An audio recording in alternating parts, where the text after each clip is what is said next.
Hey, good afternoon, everyone. So we are going to go ahead and get started. We are going to be discussing, preparing for career fairs, internship fairs, and upcoming conferences.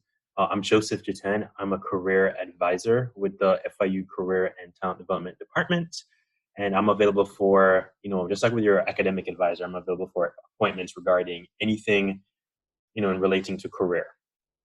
So I know this week is the last week of SHIP, and I believe next week is when SWE starts. And then in spring, I believe there's BEA in February and NESB in March. And I'm pretty sure there are a couple other workshops in between. So definitely a really great workshop today to help you and your members just get ready for all of these career-related events. Okay. So I always start my workshops with career readiness competencies. For those of you who have seen my presentations before, you know that we always do discuss this. I'm going to go over this again, but FIU Career Services, which is my department, is a part of a nationwide organization called NACE. Employers are also a part of that organization, and what that stands for is National Association of Colleges and Employers. And basically, it was an organization that was formed in order to identify the top 8 competencies or skill areas that employers look for entry-level jobs and for internships. And the key word there is entry-level when it comes to jobs, because these skills are what you call soft or transferable skills, meaning that if you are a team player working in retail or you have excellent communication skills working at a fast food restaurant, an engineering employer is going to be confident you're going to bring that same skill into a technical role. So that's the main goal of career readiness competencies and that association that was formed. So as you can see on the screen, the top 8 skills they look for are, problem solving number 1, work ethic number 2, and teamwork number 3. So all are very important. You can kind of see the rankings there on a 5-point scale, just to kind of give it some context. But the reason why problem solving is the number 1 skill that they look for is because if you are going into industry, meaning the private sector, at the end of the day, it's all about dollars and cents, shareholders, increasing profits, reducing losses.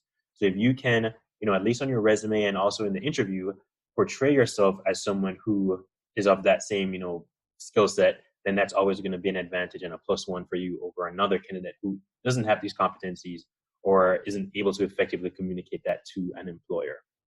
So that's my quick spiel on career readiness competencies. I will kind of go through these a bit. I think they're pretty straightforward in terms of the meaning. I just kind of went through problem solving just now, or written communication. Written meaning your documents, like your resume, your cover letter, and then oral meaning ideally in an interview. And then we have teamwork next. So being able to work not only by yourself effectively, but also with others. Digital technology, so that means using software specific to your industry in an effective way. So I know for engineering, there's things like AutoCAD, MathCAD, a ton of different technical software. There's a standard Microsoft Office, Word, Excel, etc. So definitely being aware and being able to use these technologies in some way is going to be to your benefit. Leadership, so not only being someone who's able to take commands or take direction, but being able to be a leader when you need to. That's what that one means. Work ethic, professionalism, whatever you define as work ethic or good work ethic, and whatever that employer defines as good work ethic, because you really want to have that align. Because if your personal or professional work ethic is not or does not align with what that employer states as professionalism or work ethic, then I'm pretty sure most people would not want to work for a company, even if it pays really well. So just a quick tip on that one. So career management, as you can see, is just basically identifying the skills and experiences that you have and connecting that to the potential offer for this job or this internship, and being able to effectively communicate those skills in an interview. Global intercultural fluency, just working, being able to work well with others from different backgrounds, races, ethnicities, different parts of the globe. So that's what that one is. It wasn't new at one point. I used to have a red thing here that says new, but it's been a couple of years now, so it's pretty much in the fold in terms of career readiness. So just a quick summary of those competencies. So now we are going to talk about the importance of a career fair / conference. So I have conference / career fair. You don't have to think of it as 2 separate things, especially for the word conference. Conferences, especially engineering conferences, always have a career fair, usually in the last 2 days. And then all the, everything before is packed full of like workshops, hospitality suites. I'll kind of get more into that one in a bit. But as you can see with these bullet points here, the whole point of a conference or a career fair is to get, in front of an employer face to face. Right now with COVID, that's not what's happening. I think it's kind of the same for most industries or most, events, virtual events now. But before COVID, it was a chance for you to have that one-on-one, face-to-face interaction with employers.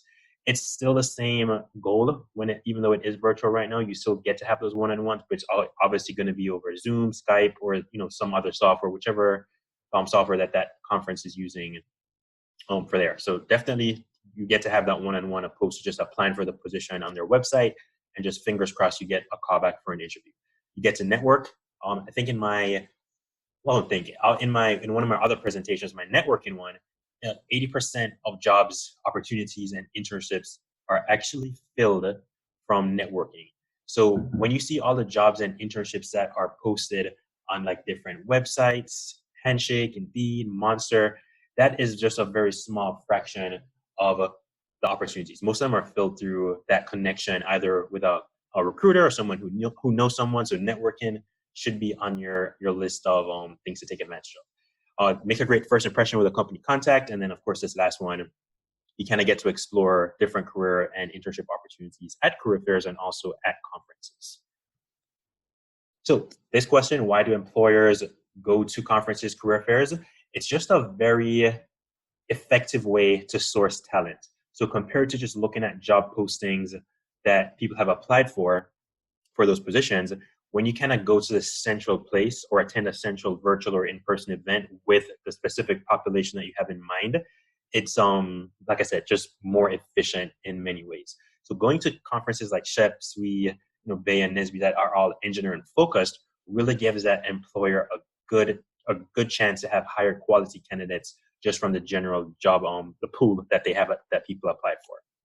And of course, they could do info sessions where they talk about their company, just a lot of information to provide to students in terms of internships, jobs, opportunities, just a variety of different things. I wouldn't have enough time in this 1 hour workshop to kind of give you like every single thing, but it's just a very great way for them to source candidates.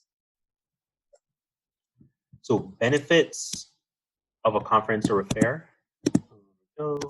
This is just I'll kind of get more into this, but we're going to talk about the networking piece, the being prepared, the resume, everything. So let's jump into this. Is everything we're going to talk about right now is what you should be doing before the actual events or conference.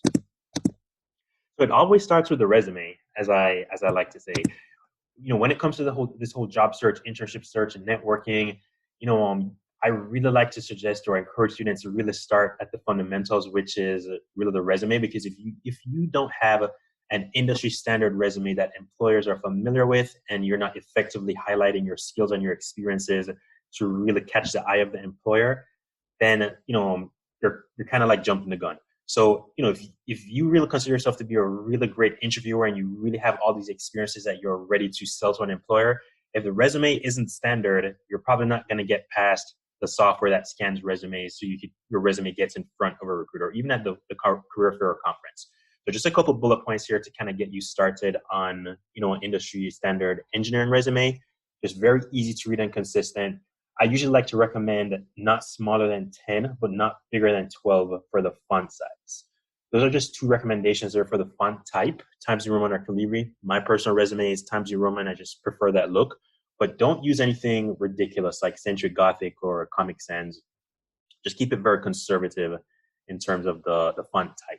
If you're someone who doesn't have as much experience, obviously increasing your font size to 11 or 12 can fill the page up some more. If you have a lot of experience and you go as small as 10, you could fit more on one page. So most students, I would say, are good with a one-page resume. If you have enough experiences or internships, projects, research, leadership experience, you could have a 2-page resume, a 1.5-page resume, but just make sure you are consistent in terms of the spacing so that you don't unnecessarily have multiple pages. So always start with bullet points. I'm sure you guys know all this already. Action verbs, you always start, your bullet points with action verbs, always one sentence per bullet point, and never use any personal pronouns such as like you can see there, I'm, my, and that last one, just always, standard one page. That example there on the right is what we're typically expecting.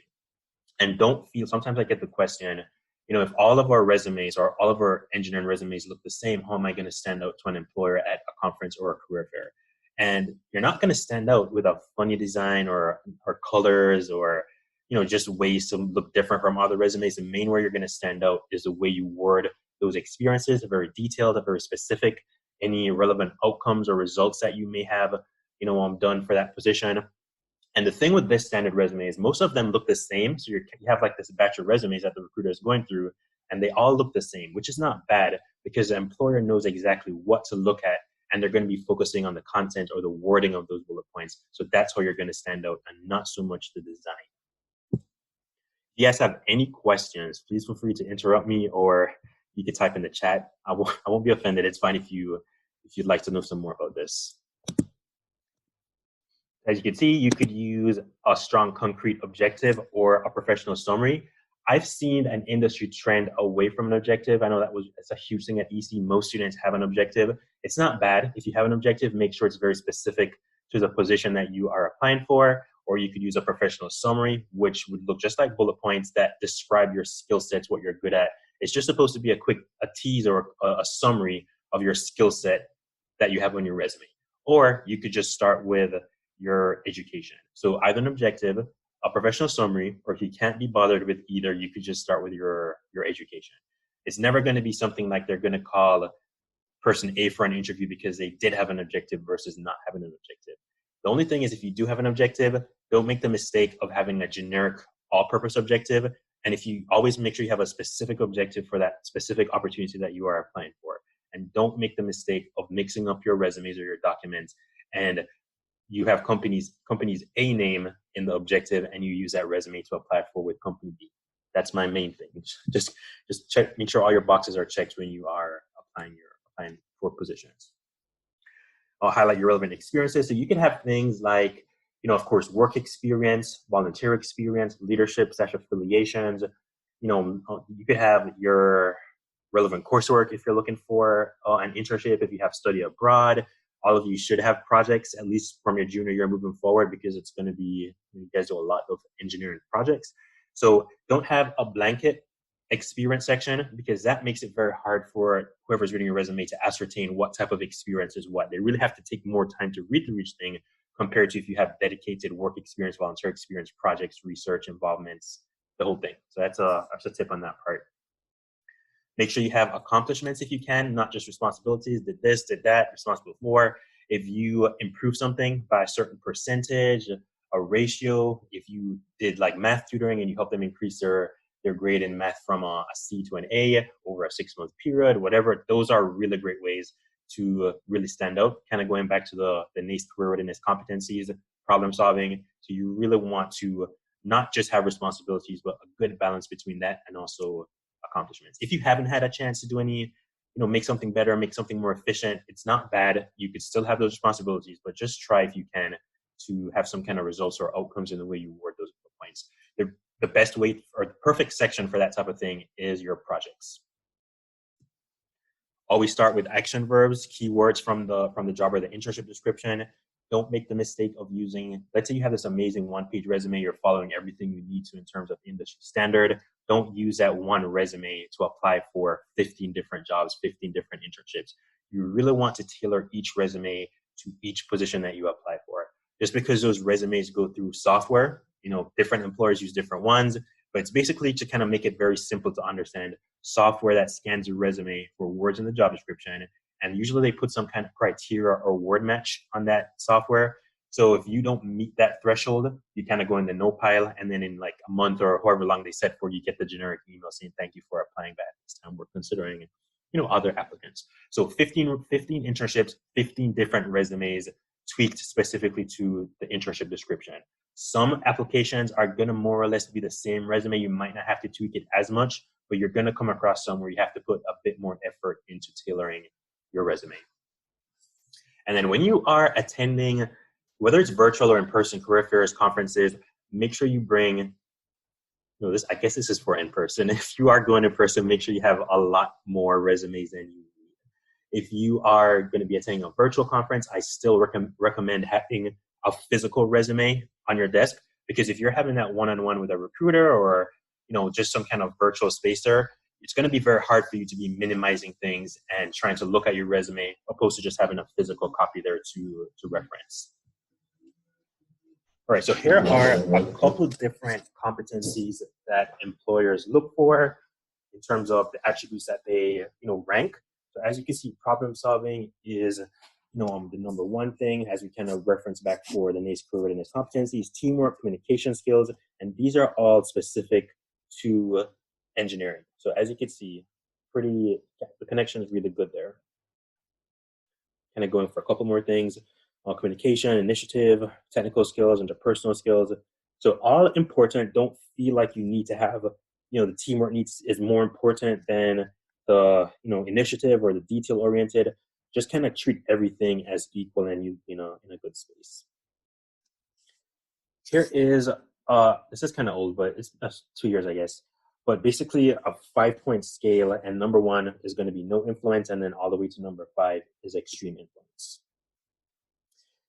So you can see the top one here is has completed an internship with your organization.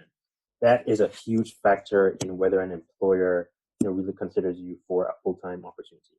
Hopefully most of you know that, at least when it comes to engineering, a lot of students who do have internships with a company, whether in their junior year or even their sophomore year, usually do end up getting a full-time job offer with that company, just because it's more cost-effective for an employer to transition interns into full-time employees than it is to just recruit from scratch. So definitely, if you can, an internship is going to be a huge indicator of whether you go on to get an entry-level full-time job quickly or as soon as you graduate compared to if you haven't had an internship. Even let's say, for example, you had an internship and you end up getting a full-time job offer, but you don't really want to work for that company, it's still great because just having that internship on your resume or under your belt is going to be a huge factor for other employers to consider you compared to someone who didn't have an internship. So a couple other things there you can kind of see. I won't go through detail for each one. I think I have more slide here. Yeah. And you can see has no work experience, high GPA. So when it comes to no work experience or no internship experience, it's not bad. You can still get your foot through the door even if you haven't had an internship. And most of the ways I've seen students kind of make up for lack of experience is their project section. So when you get to your senior year, you have the senior design. You've probably done a ton of other projects in your time, in school. So that's a great way to make up for that. You could have research experience. Work experience is still relevant, even though it may not be in the engineering field. Just remember the soft skills or the transferable skills that we discussed. GPA 3.0 is a standard. Don't feel like if you have below a 3.0, it's going to kind of cut you out the running for a job or an internship. It really does not. The biggest thing is if it is below a 3.0, you're able to effectively have that conversation with an employer, and it's not going to come off like you're trying to wing it. And this is the first time you are discussing why you have a slightly lower GPA or a GPA that's lower than what they expect.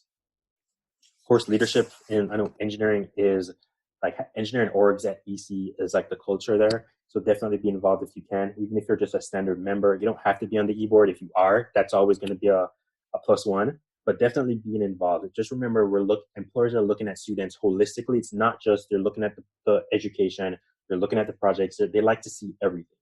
So just a good mix is going to be beneficial. And then this one is just some more ratings from the NACE competency. So as you can see, again, the biggest one is problem solving, and then teamwork comes in at number 2. All right, so for researching companies attending a career fair conference, that's the biggest piece when it comes to attending a conference. You really need to put the legwork in before. I've had students who have attended conferences on a whim, attending SHEP, and they never did any of the research. They just figured they would just show up and kind of make the most of it. And that always results in usually in a train wreck. So you really want to go on the company's website or the conference website, look at the employers that are attending, looking at the positions that they have posted, whether it's the full-time job or the internships, really kind of going through that agenda and planning your days out. And I'm going to show you guys what that looks like. So they always have a company list on every conference website, guaranteed. There's going to be, like, of course, gold companies or companies that sponsor. That's going to be the first ones you see on the list. But there's a huge comprehensive list of all the employers who attend. Make sure you identify your top companies. So you'll have like a top 10, top 20, whatever that looks like for you. Look at their vision, mission, goals. Go on their website. Look at their handshake profile. Look at their LinkedIn profile. Just pull from as many sources as you can so you're as prepared as you can be before that conference. Reflect on your own professional goals, your short-term goals, and your long-term goals. What do you want to do in the next 5 years versus the next 10 years? Does positions at this company have aligned with those types of goals? Does the company stand by certain values or attributes that you stand by? So a lot of research and reflection is going to be essential before the actual fair or conference. Don't limit your options. One of my top questions I usually ask students, and it usually is the number one question for employers, is, are you willing to relocate? Because you could be the top candidate. You've done a ton of research projects. You've had previous internships. You're really a top tier engineering student. But if you only want to stay in a specific geographic region, like maybe Florida, Georgia, wherever, and most of that company's opportunities are out in the Midwest or out West or in California, wherever, then there's nothing really that can move forward if you're kind of limiting your search to a certain area. Sometimes what happens is, as it kind of, I think it's kind of pretty obvious too, the bigger your search or the bigger your scope is, the more relevant opportunities you are going to find, compared to if it's a smaller area, you might not find exactly what you want to do, or it might not be even related in any way. So just some tips there when it comes to limiting your options. So make sure that I'm going to show you guys, I'm going to exit the PowerPoint in a minute to show you what that looks like. But definitely make sure that your conference profile is fully filled out. Make sure you have a professional picture. Make sure your profile is filled in, because you know how on LinkedIn, it gives you a bar of what percentage your profile is. You want to strive for at least 100%. So between your Handshake profile, your LinkedIn profile, and your conference profile, make sure it's fully filled in as much as you can. Put some time into it. Don't just kind of fill it out on a whim. Really sell yourself in the way you word that profile, so you stand out compared to other students. And then don't have it where on LinkedIn it's like, only your connections can see your picture, only your second connection can see the picture. Just make it public for everyone to view. That way you're reducing or removing barriers for an employer to really look at your experiences. Of course, upload your resume. What you actually can do is I usually recommend this, but just copy paste everything from your general purpose resume into your LinkedIn, Handshake, and also your conference profile, because there's only so many ways you can spin the same experience. The only thing with this, though, is you could even add more, just because you're not limited to page size. But don't feel like your physical resume or your digital resume needs to be completely different than your LinkedIn, Handshake, or conference profile. Browse positions that are posted on the website. That's one of the biggest things you want to do. Don't wait till you are actually at the career fair or at the conference to apply for positions, because what happens is employers, of course, will have everything posted before, maybe like even a month before. You want to apply for those internships or relevant opportunities before the actual conference, because employers will take the time to filter through applications, research candidates, and reach out before the actual day of the or the 2 weeks of the conference to schedule interviews. So most students have interviews lined up for SWE, which I believe, again, I said it starts next week, ahead of time. So if you haven't gotten on that train yet, definitely apply for all relevant positions ahead of time. I didn't mention this earlier in my resume section, but definitely also include a cover letter for each application. So before I jump into the cover letter, someone has a question. I think it's Christina. If you want, Christina, you could unmute your mic, or you could type in the chat, and I'll be happy to answer for you. Hello. Hey. I already have a LinkedIn profile, but there are some things I want to fill in to make it look more put together. I don't know what to put for my recommendations list. That one is left blank. Okay, so you mean like recommendations or references on your resume? Is that what you mean, or LinkedIn? No, just specifically on the LinkedIn profile, there's a section where it says recommendations. Okay.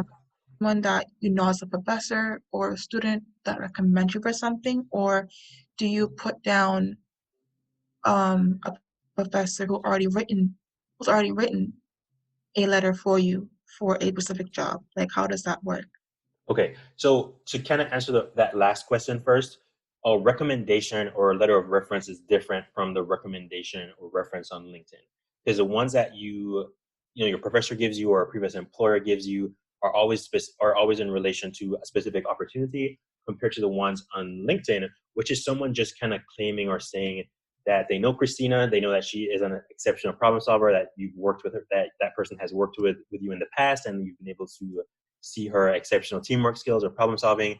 So I know on LinkedIn, sometimes people trade recommendations, which I wouldn't recommend, but it should always be very genuine. You can ask someone, hey, can you give me a good recommendation on my LinkedIn in regard to my teamwork skills or my problem solving skills, whatever that looks like for you. But it should never be like a trade thing, like for barter. Like if you give me one, I'll give you one. It should always come from a genuine place. But even if you don't have any recommendations on your LinkedIn profile, it's fine. It's sometimes people will write one for you even without you knowing. But even if you don't have anything there, that's never going to be to your detriment. Okay. The reason why I asked is because for an assignment, I'm in a class for interviewing principles and practices. And for part of the assignment, we had to do a LinkedIn profile. Mm. But my only thing was I didn't have a recommendation. And what the students would do, my class did, they just traded. You just traded. Well, Yeah, we use the word not yeah. to. Which is And yeah, so yeah. I chose not to participate in that particular thing. So if I get points off of my assignment, I just don't want anyone to put in something that is not credible because I use that profile currently to get jobs and get someone to recruit me. And I don't want someone just to do it because they want to get a good grade. Exactly. You're on the right track. Definitely don't trade recommendations. I doubt your professor is going to take points off for not having recommendations. It's more so what they're looking at is if you have the experience section filled in, you put your skills in, you have the picture about me, you have copies of your resume uploaded. Just that's, I think, I'm not 100% sure what the assignment details are, but I highly doubt you're going to get points off just for that. And like you said, it should never be a trade situation because the thing is it affects not only your credibility but also the person's credibility. Because let's Yeah, say you gave someone a trade for teamwork, and then they went on to get this full-time job or this internship just because the employer saw, hey, this person got a glowing recommendation for being a team player, and then they went for that internship and they were the worst team player you've ever seen. Then that's going to affect my credibility or your credibility because you claimed that this person was a team player, but it turned out not to be true. So don't worry, you're on the right track. Definitely don't trade recommendations. okay. Thank Okay, you. no problem. Awesome. So back to the number 4, we were talking about tailored resumes, cover letters if you can. Well, if not, if you can, you should. I always recommend to include cover letters with each application. You can have a general purpose cover letter that you tailor for each position. If that employer is looking for a team player, problem solver, and you word your cover letter in a way that showcases those skills based on past projects, internships, jobs, whatever, that's going to be good. So you really should be including tailored cover letters with each application. Thing is, you can also, if the employer has 2 separate sections to upload a cover letter or a resume, you could upload them separately as a PDF. If they only have 1 section to upload, quote unquote documents, you can have first page in Microsoft Word, the resume, second page, your cover letter. You just save it as one file in a PDF form, and then you upload that, and it would have both. And then make sure you highlight or you kind of record what positions you applied for. If you apply for 1 or 2 jobs, that's enough, or internships, you can remember who you applied for, right? But when it starts getting past 4, 5, 6, 10, 15, you're going to forget what you applied for and when. And you don't want to be in a very awkward situation where the employer calls you for an interview and you have no recollection of when you applied, what the position was. So just a tip. And also remember to save your internship descriptions and your full-time job descriptions. Sometimes after the expiration date, the posting disappears. They call you for an interview, you get super excited, and then you start saying, okay, let me get my stuff together to start practicing or preparing for the interview. You go on the website, you try to pull up the description, and it's gone. And it's always a terrible look to try and ask the employer, hey, can you send me the job or internship description? It disappeared. That's going to show them that you are unprepared. So always, if you can, well, not if you can, you should always, save those descriptions. Take a picture, copy paste it, whatever works for you, just so you have them, because that is a master document to help you prepare for the interview. Everything they're going to be asking you in the interview is based on the skills or the qualifications they're looking for in the posting. Oh yeah, I had that. That was number 6. All right. Okay, so conference agenda, right? So what you really want to do is look at that schedule because it is a beast. It's really long. If these conferences are 2 weeks, they have things from hour to hour overlapping. So it can be very overwhelming to look at, even if you are looking ahead of time or preparing ahead of time. You could only imagine if you didn't do any of that preparation, you waited to the actual conference to say, hey, let me start planning my days out. So this first one, download agenda from the conference website. So let me actually stop sharing my screen and I'm going to show you guys what that looks like. Okay, so can you guys see my screen? Yeah, we can see your screen. Okay, perfect. So this is the SWE website, and this is what the conference schedule looks like, November 2 to 13. And as you can see, if I keep going, November 3rd, November 4th, November 5th, it just, like, obviously you can't attend all of these events. It's just so many, right? And the actual, week of or the day of this event, it's just too much to look at the day off or the week off, right? So you really want to plan your days out, see which ones you want to attend, which workshops, which networking sessions, just so you can have a very structured way. Because what you really want to focus on is selling your skills and your experiences, to focus on your networking and not having all of this confusion in the back of your head, like, which session was I going to? Should I go to this? Should I not? Let me read through the description for this. So definitely, as much as you can, read through the descriptions, see who's going to be there, do your research ahead of time, look at the person or the company. This is Nikita Turari, if I said that right. If, let's say, you have an interest in working for Intel and you see that they're going to have this session, you would really want to go on LinkedIn and research this person to see what they've done, what they are currently doing. That way you're in a more prepared position to really have a very targeted or strategic conversation with that person. So really, the main takeaway from this is to plan your days out as much as you can. Jumping back to the PowerPoints. I know each hour of the day, like I kind of said, account for lunch, breaks. I know usually when it was in person, you'd have to kind of fly there and you have to get the hotel and then, or the Airbnb, whatever. But since it's going to be virtual, make sure you plan out your day in terms of, like, if you have classes or you have a doctor's appointment, something. Just make sure you have a very structured day when it comes to SWE, if you are attending SWE or any other conference. If you have heard back for scheduled interviews that you have applied for before the conference, make sure you note the times and always remember to look what the agenda's time is in. Because if it is in Central Time or Eastern Standard Time or Pacific Standard Time, you don't want to make the mistake of thinking that that's the same time as the East Coast. So definitely do the conversions if the conference website doesn't already do it for you, because it would be terrible for you to have a 1 p.m. interview, but was actually 1 p.m. in a different time zone. Kind of mentioned this, but be strategic with each info session, workshop, hospitality suite, or employer booth that you attend. Remember, I kind of said, look at the company, make sure you have like a top 10, top 15 companies that you are interested in. You really want to attend the workshops or the hospitality suites that those companies are hosting. Again, I kind of said this word over and over. You're just being very, very strategic with your plan.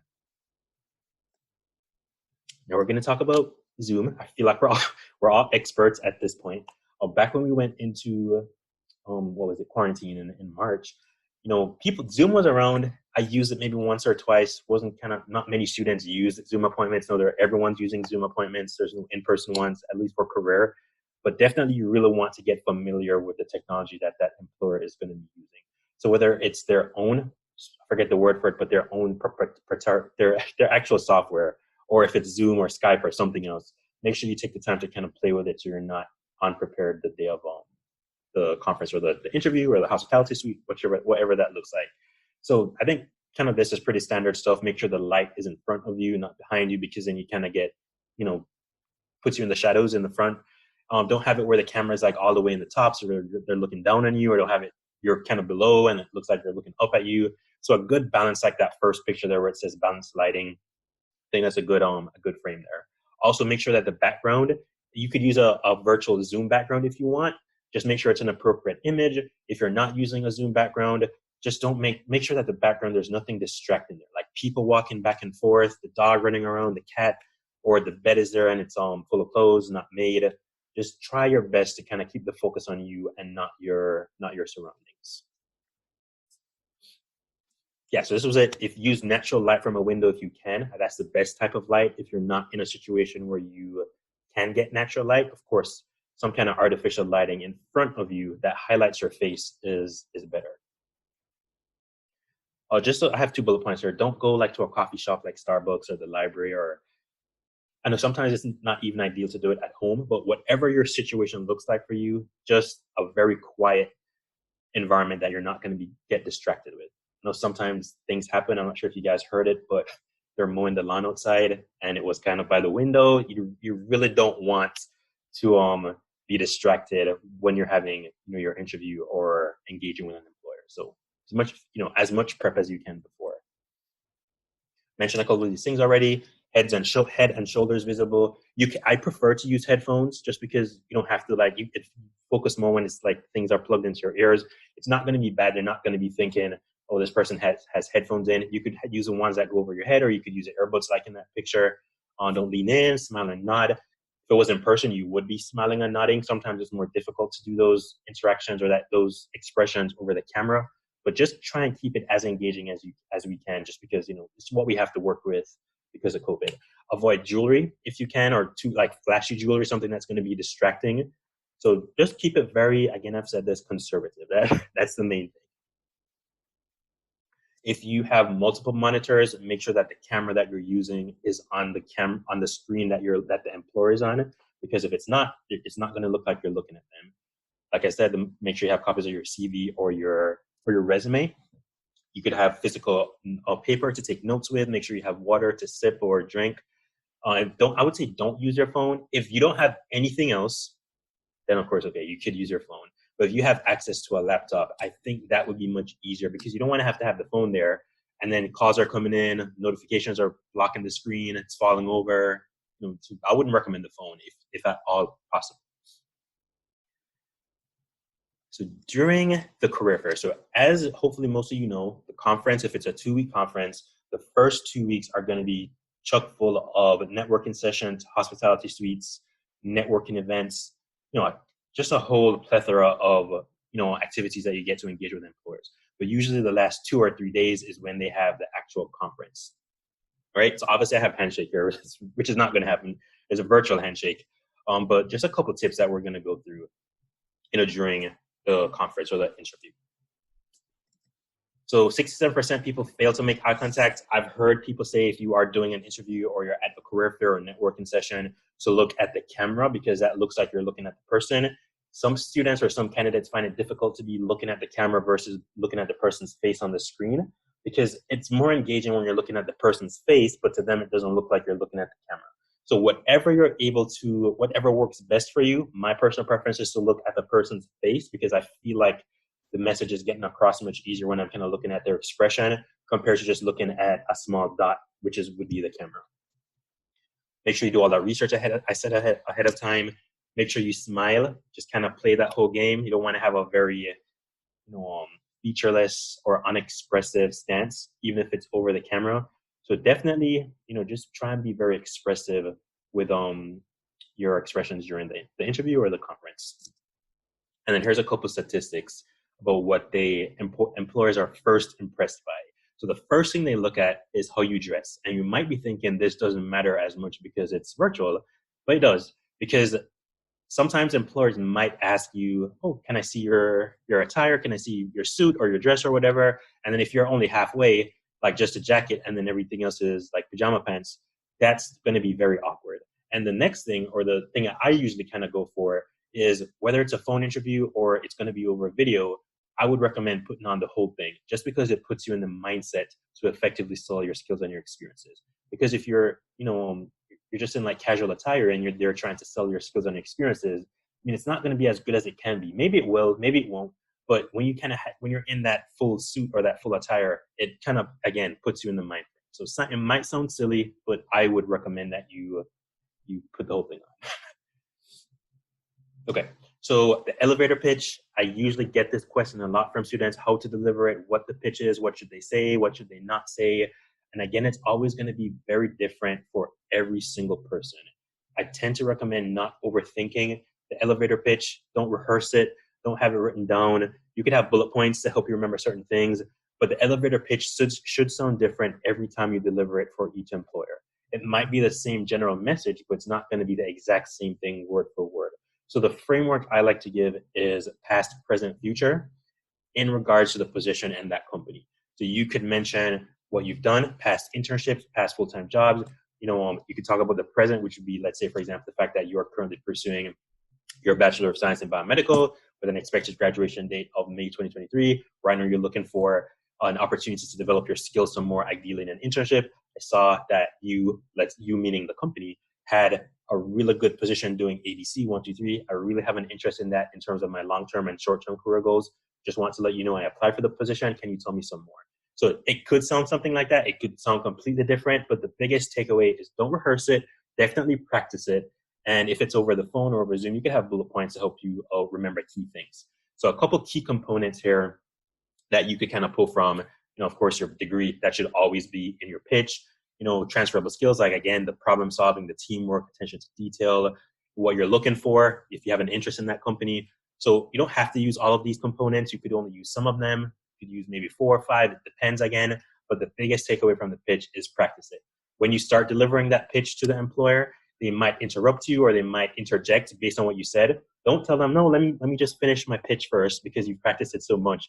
Just kind of take cues from them and go in whichever direction they take the conversation.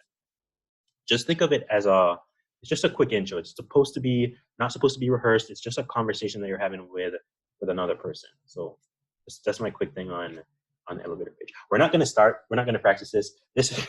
If we were there in person, I do like to have students practice with me and also other people in the workshop. No one ever wants to do it, but I'll spare you guys this part.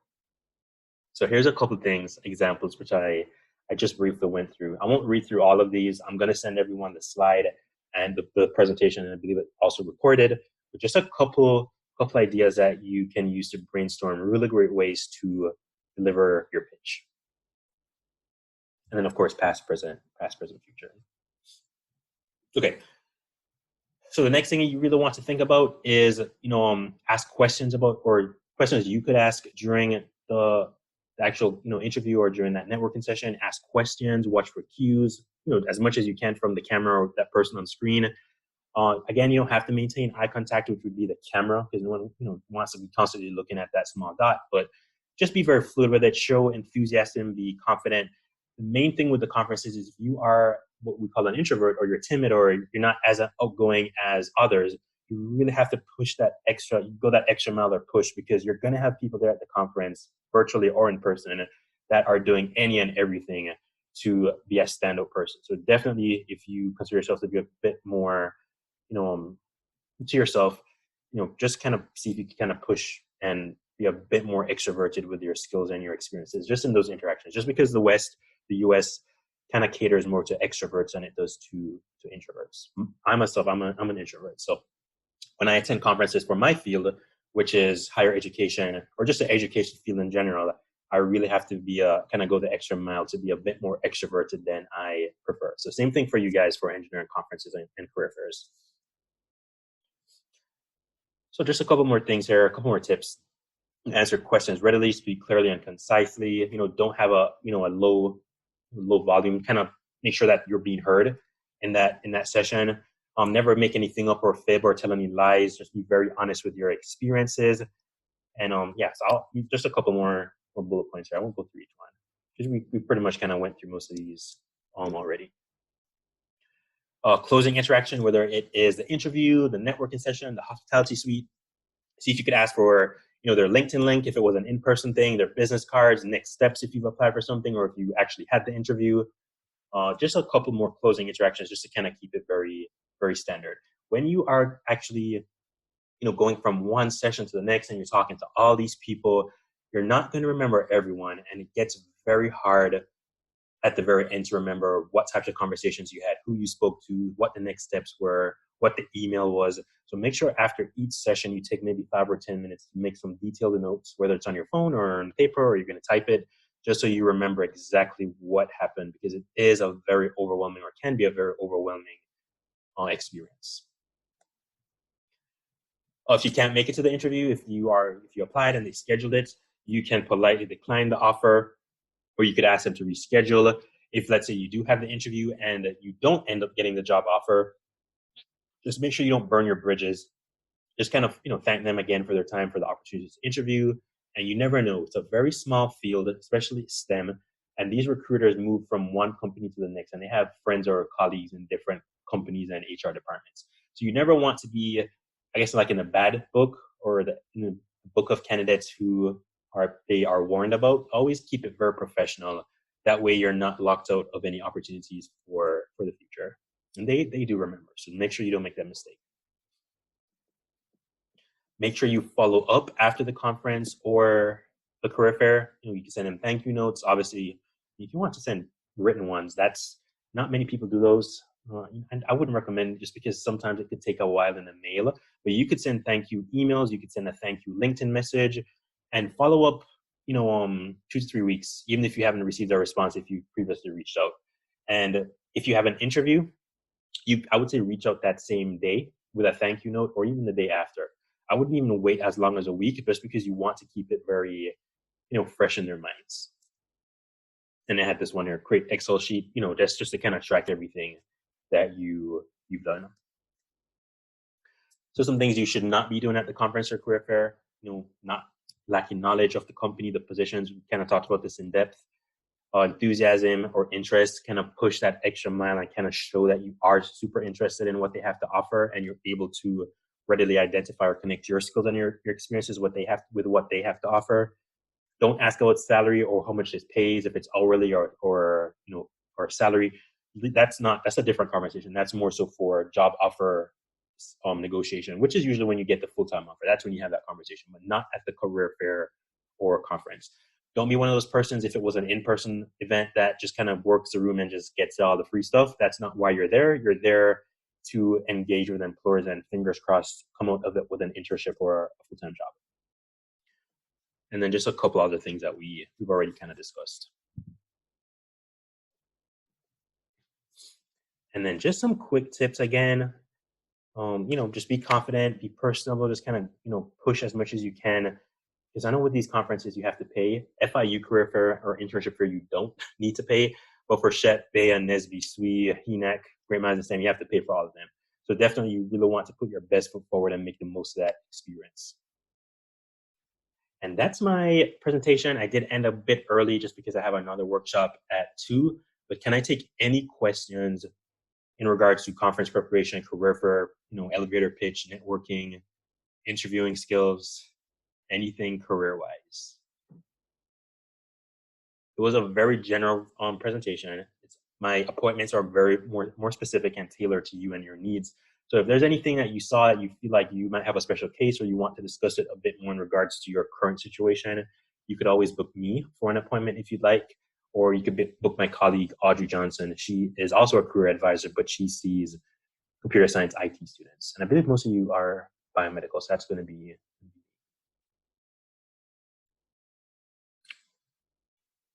cool. So, again, today's what? Thursday. SWE is next week, Monday.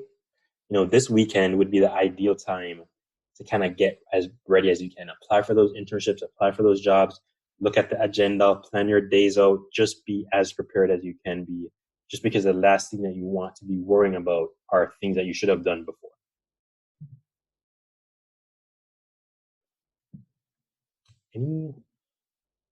Any questions, guys? All right, so I'm gonna go ahead and just wrap it up. And if anyone would like to book me again, you can through your Handshake account. Just log in with your My FIU details, and you just click Career Center Appointments, and you can book me. And then this is also recorded, so I'm pretty sure some of you are going to watch this after the fact if you want to see me again, all through your Handshake account. Sounds great. Thank you, Joseph.